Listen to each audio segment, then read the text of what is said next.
Hi, well, welcome to the viewers on YouTube and Facebook. This is our 11th episode of Agile Shots from Agile Meridian. Welcome, everybody. This episode is based on, say hi to Mike and Kumar, everyone. This episode is based on a blog article I wrote on our Meridian Point website, which is based on metrics. So over the period of 10 to 12 years, I've seen a variety of metrics that teams and companies and programs have adopted. The message that I took out of all of them was to keep it simple. Every time companies go down that path, the intent is always right, but then we go down the path of creating metrics that balloon up into this big dashboard that's sometimes not even readable, and most of the time the data get lost, and the important messages are somewhere in the details. So this is an attempt to kind of pull ourselves out of that and make us kiss the metrics, keeping it simple, stupid. That's what we would like to do. So my focus with metrics has always been to how do we track the program health, and how can the teams continuously improve, right? The program health is something that the stakeholders are looking for, or the leaders in the organization are looking for. Maybe sometimes even the customers and users are looking for, to see how we're doing. And I think three things are very important in it. Are we working on the right thing? Is a very important question. Are we on the right track? Is a very important question. And are we building in quality into the product as we deliver it? So what is the net quality of the product? Three important questions that our stakeholders, our customers, and leaders really care about. It doesn't mean that the teams don't care about it; they absolutely do. But these are outward-facing metrics that the program can radiate. And then there are the inward-facing metrics the team can use to continuously improve. How fast is the feedback loop? Are we predictable? Is the flow in the team good? These are the data points that the team can use for their continuous improvement. There are other data points too. This is a good place to start. So I at this point, I'm bringing in Mike and Kumar and kind of invite them to share their experience as to how do you think organizations are going about metrics? Are they following a fixed template that a framework suggests, or are they really looking inward to see whether they are tracking the things that really matter to them? Come on. You want to go first, Mike? Sure. Yeah.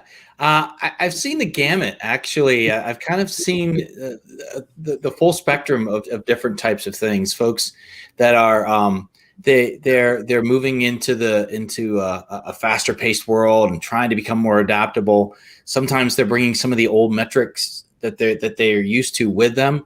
And they're finding that somewhat challenging, right? Because those metrics were meant for a different time and in a different place. But I've definitely seen kind of the gamut. What's interesting is those things that you just talked about, Jolly.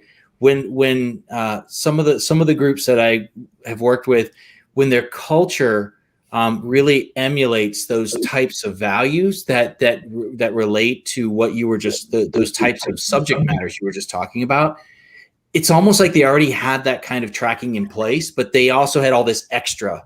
So it was like a matter of kind of culling through the extra and saying, do you really need the extra? Is this good enough? Is this getting you the value that you need?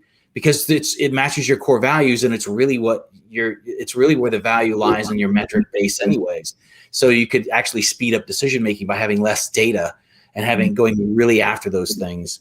But the ones that have cultures that are farther away from looking at their business in those ways, they seem to have more metrics that don't match up with that, and they have a harder time seeing the value in measuring outcomes versus output. Right? They tend to measure more output, less about outcome. And what you talked about, two very important outcome areas, right? That are more kind of programmatic and the operations, and then the people and the humans.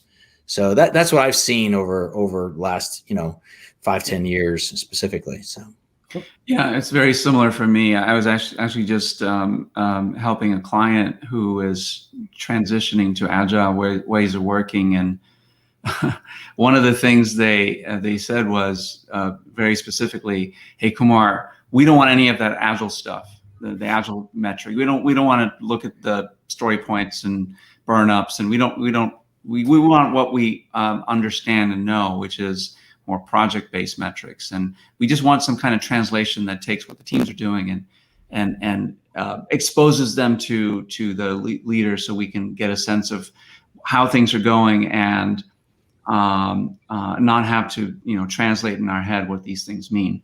And I think that really resonates a lot with what you were what you started off this talk with. Keep it simple. Right. And I won't say the second part of the second S there. Just keep it simple. And so in the case of this client, they wanted to keep it simple.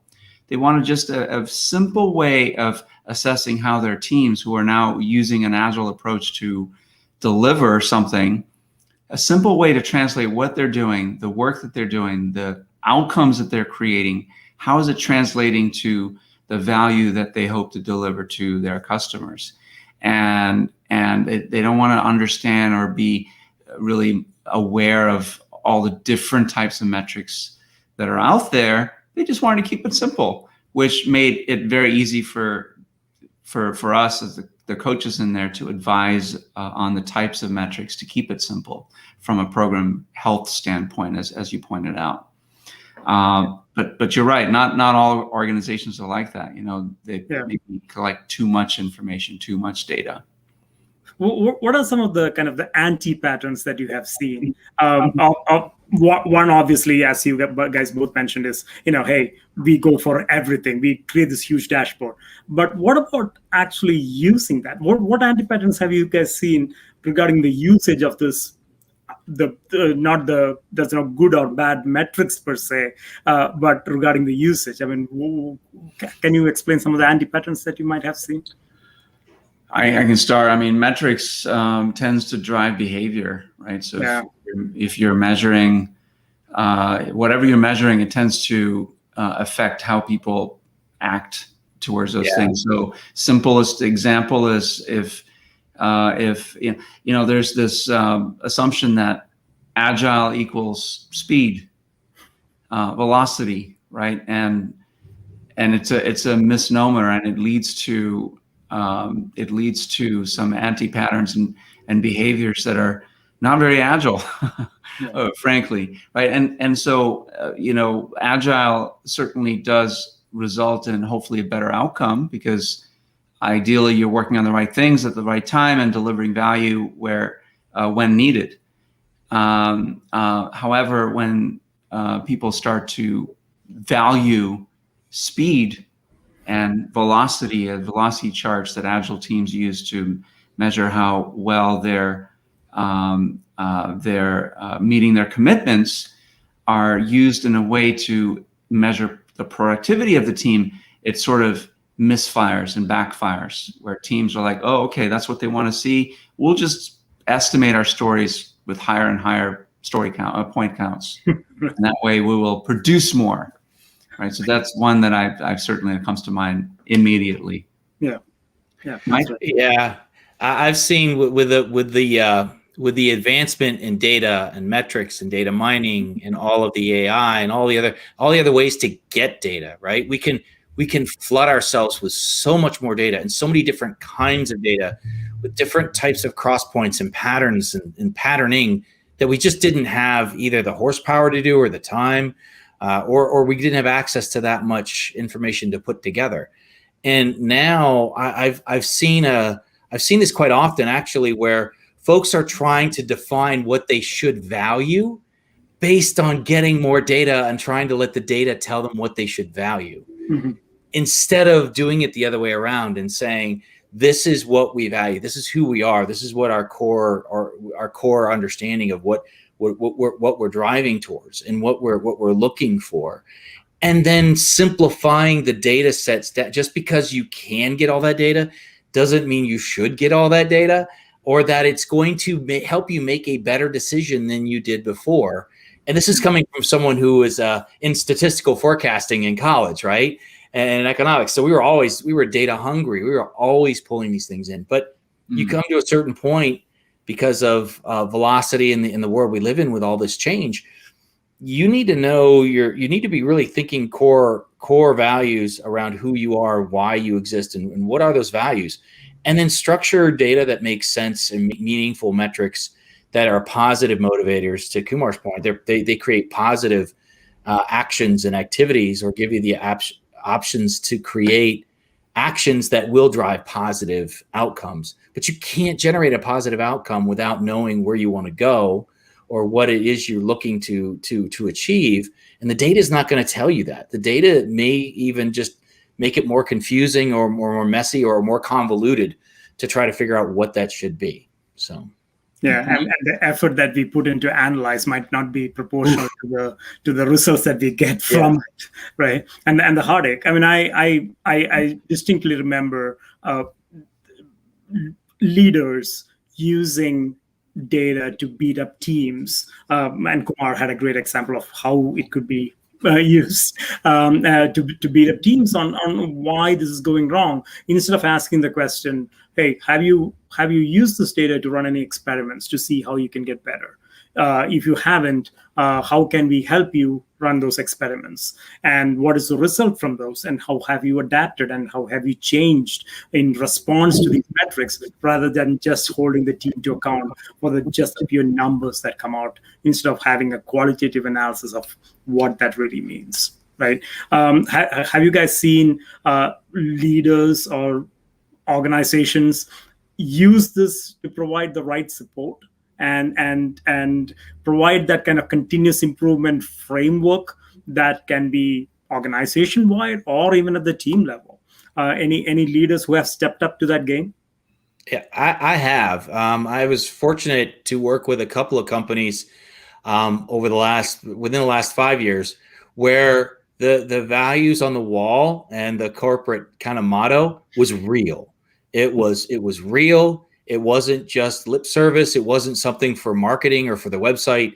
It came from the heart, from the leaders of the organization, and they lived it. And that organization lived it. And you could tell when you walked in there, there's just a different feeling, and everybody had different energy than you do in places where that isn't the case.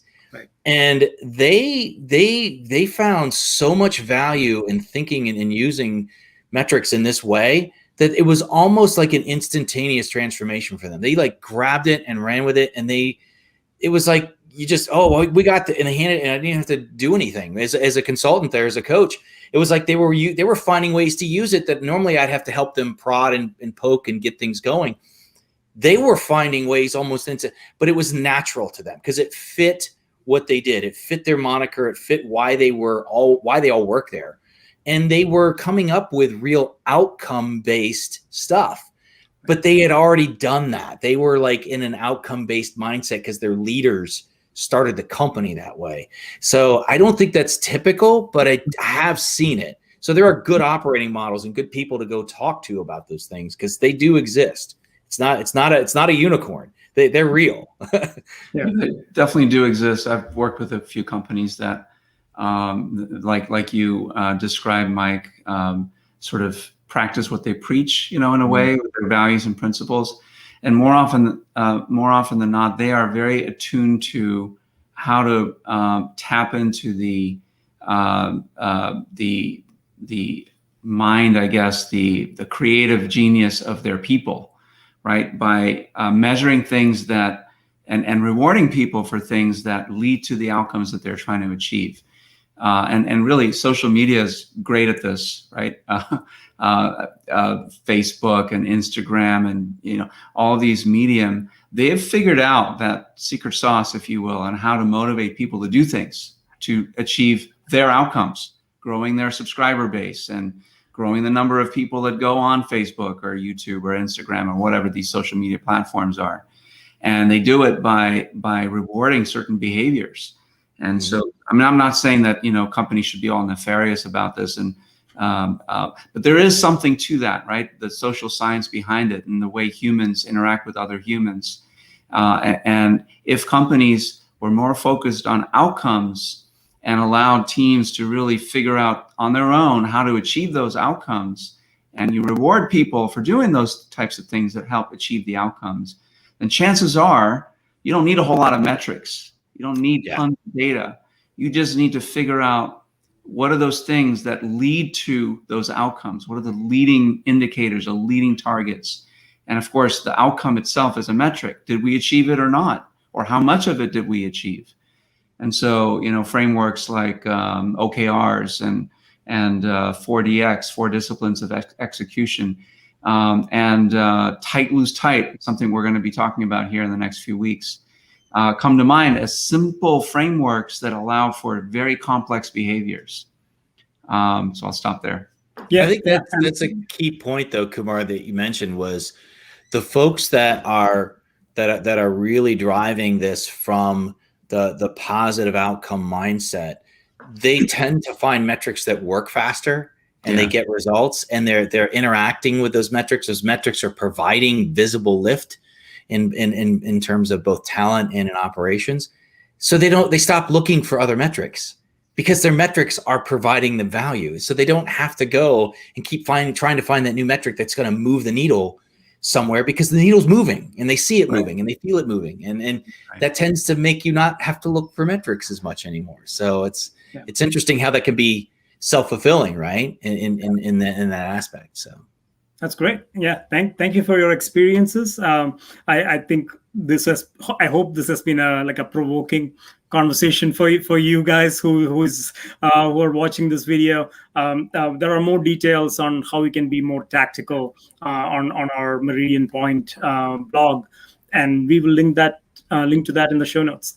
Thank you for tuning in, everybody, and we'll see you next time with more Agile Shorts. All right, thank you. Actually, I already linked it in the show notes, so you just go in there, click on the link to take you to the article, and you're good, and you're on your way. Excellent. Bye. Thanks, everybody. Bye.